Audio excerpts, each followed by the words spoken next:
যেমন ধরেন ট্রাস্টের কাজ,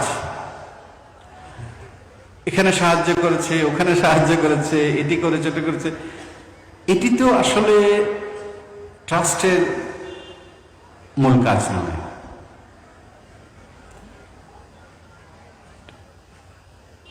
এটি আমরা মূল কাজ হিসাবে মনে করিও না।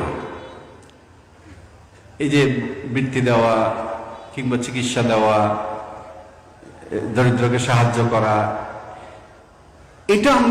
এটা আমরা দেখেছি হুজুর পূর্ণুর সাল্লাল্লাহু তাআলা আলাইহি সাল্লাম, উনি ওনার কাছে যখন হাদিয়া তোফা আসতেন, উনি বলতেন যে আমার কাছে যদি উহুদ পরিমাণের স্বর্ণ থাকে, আমি চাই না যে 3 দিনের বেশি এটি আমার কাছে থাকুক, উনি বিলিয়ে দিতেন।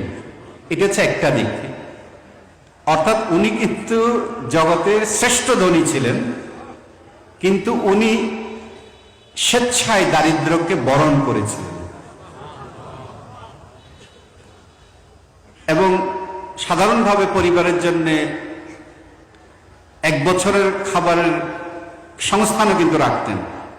এমন না যে আমরা অনেক সময় মনে করতে পারি যে উনি কোনো রকমের কোনো সংস্থান রাখতেন না, এরকমও নয়। অর্থাৎ ওনার কাছে যে হাদিয়া নজরানা আসতো, সেটার কিছু অংশ উনি পরিবারের জন্য রাখতেন এবং বেশিরভাগ অংশ উনি বিলিয়ে দিতেন। এটি ছিল ওনার তরিকা। হুজুর গৌসুল আজম মাইজভান্ডারের জীবনী শরীফ আপনারা তাই দেখবেন।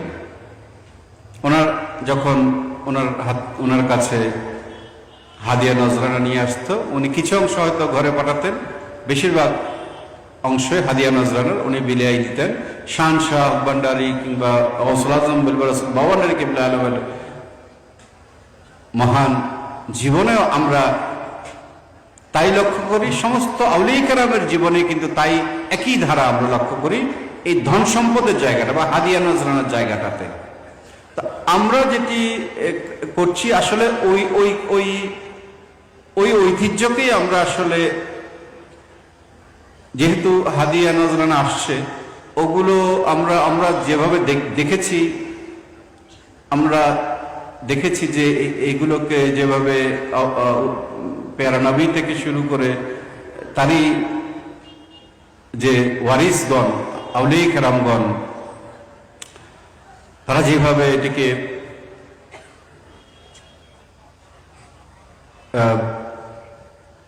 যেভাবে আমাদেরকে শিক্ষা দিয়েছেন,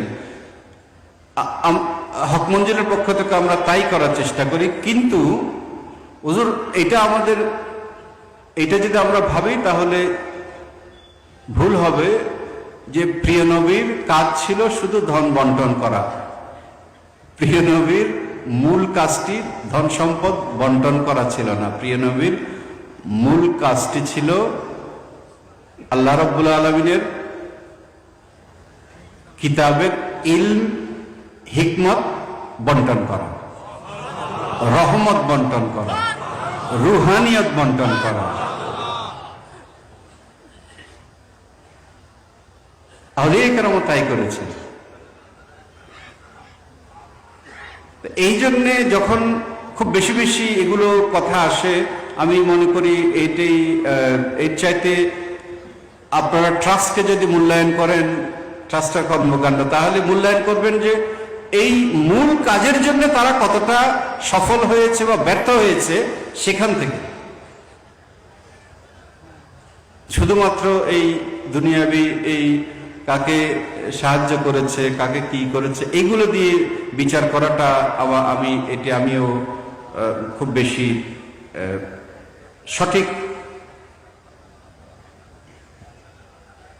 পদ্ধতি বলে আমি মনে করি।